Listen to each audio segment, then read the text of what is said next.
in. So, mamimili tayo dito, online banking.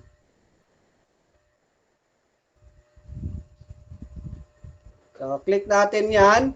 O, makikita natin dito, online banking. O, dalawa lang yung ating bank ng ating company, ang BDO at Security Bank. So, ako, ang nagagamit ko dito ang BDO. So, click natin ang BDO. So, ayan dyan ang complete payment. Ayan, nakalagay dyan within 24 hours. So, verify.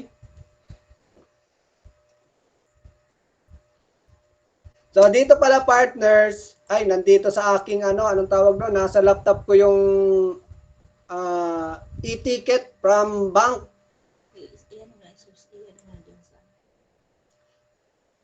Pakita ko pala muna. Dito partners, pag meron na pala kayo ditong e-ticket na bank transaction.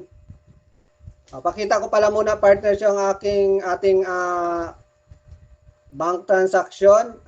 Nandito siya sa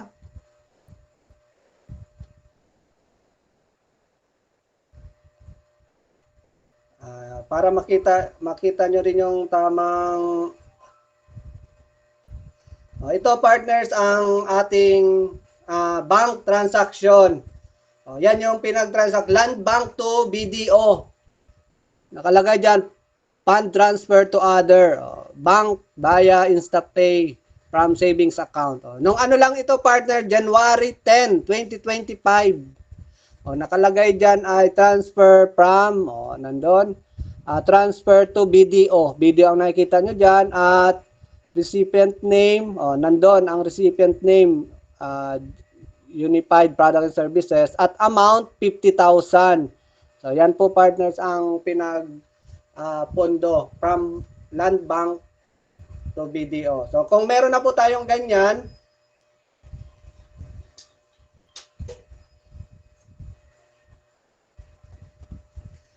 ito pa pala partners, ang nakita ko na lang dito ito, bago pala natin to i-fund request, lagyan natin ng reg code sa pangalan.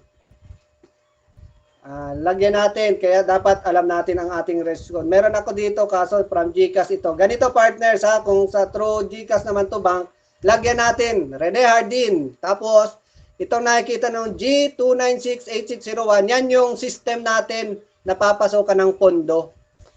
Ganun yung partners dapat may ganyan kasi hindi siya mapapasok ang ating fund pag walang ganyang nakalagay pangalan and reg code. So, punta na tayo sa ating system kung nagawa na tayo niyan. So, ayan, reference number. Ito na lang kunin natin ang ating sa Land Bank. So, lagay natin dyan ang reference number, partners. Kaya dapat isulat muna din natin ang ating MBAAA, tatlo. 250-110-155-915-331-33. Yan lang partners, reference number. At syempre sabi ko yung amount, 50,000. Date, lagay din natin yung date niya, January 10. Lagay natin January 10. Then time, nakalagay din dyan sa ating resibo ang time, 10:15.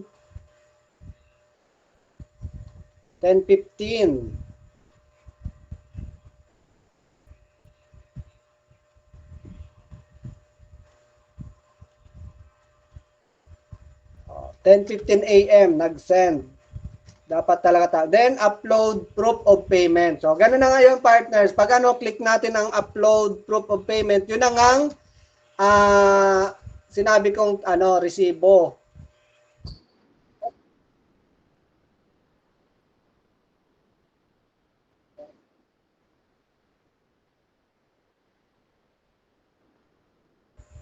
So ayan, kukunin natin dito sa ating gallery yung ating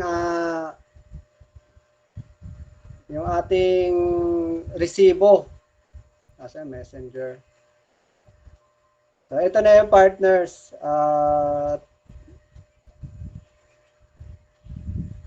Ayan, nakalagay na dyan, image na pick up. Papasok na po siya dyan sa upload image na yan. So, kung tama yung nakuha natin na image, okay na yun po. Then, ayan, transaction password again. So, lagay natin ang transaction password. No? Sabi ko, every transact talaga natin, kailangan natin yung transaction password partner.